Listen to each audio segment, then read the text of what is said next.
Welcome back to Bloom. What if you could slow down aging and bypass all the aches and pains? That's the mission of the documentary, Your Second 50, Squaring the Curve. This is the second part to the wildly praised documentary that follows a 10-year quest of research to find solutions for improving your overall mental, physical, and spiritual well-being. The documentary was filmed all across North America and features interviews with health experts in longevity and biohacking. Most importantly, it presents the idea for people to live an exciting and full life way into their second 50. I have spent decades in that space of health and wellness, and I have interviewed some of the top experts in the world for the purpose of making my documentaries. There is no reason that any man or woman in their 40s, 50s, or 60s should have to even consider slowing down. Create a vision that is totally unreachable, totally unreasonable. That is key to optimal aging. That is what life is about. And when you're empowered, you're in charge. Joining me now with the 3 different ways to look at aging is filmmaker Laurent Goldstein. Welcome to Bloom. Thank you very much, Gayle. It's a pleasure to be here with you. So I've been watching trailers of your documentaries, and I kind of love the messaging of this. We don't need to slow down as we age.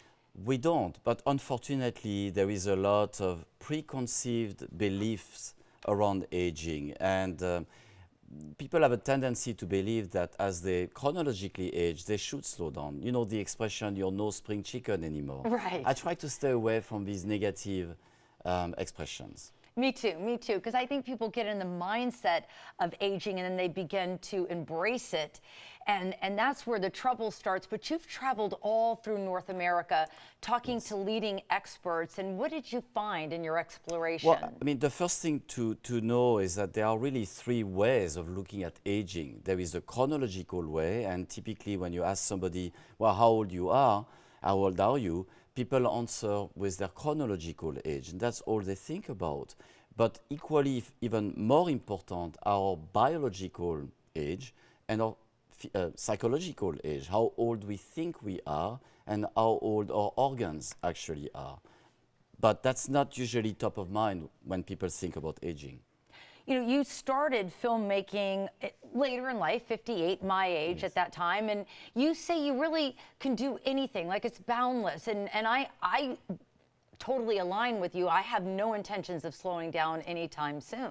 Well, exactly. I've been inspired, and that's really my main goal, Gayle, is to inspire people to still live a full life in their second 50.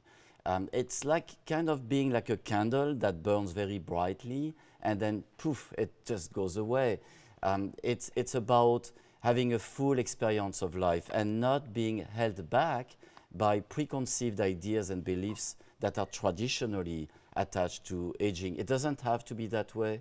There are today some phenomenal modalities, and science has evolved a lot, and people can find support with products that can help them age more gracefully and still experience life at its full potential, way into their second 50.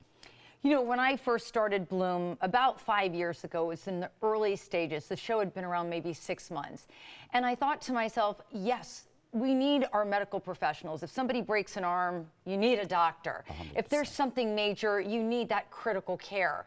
But at the end of the day, we wanted to feature people that maybe it was more like lifestyle medicine, where preventative medicine, things that you can start doing now to extend your longevity. Is that what you found in your film? 100%. And it's important to understand that we have much more power to control our life and our health and how we are going to age than we are led to believe. And you're absolutely correct. If you have an accident, if you've got a crisis happening, the allopathic Western medicine model is awesome to deal with that. But when it comes to prevention or when it comes to helping even with chronic conditions, it falls behind.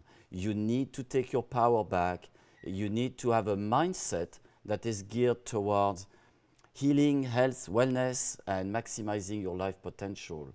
And then implement some strategies and use some products that will help you at a physical, mental, emotional, and spiritual level live life at its full potential way into your second 50.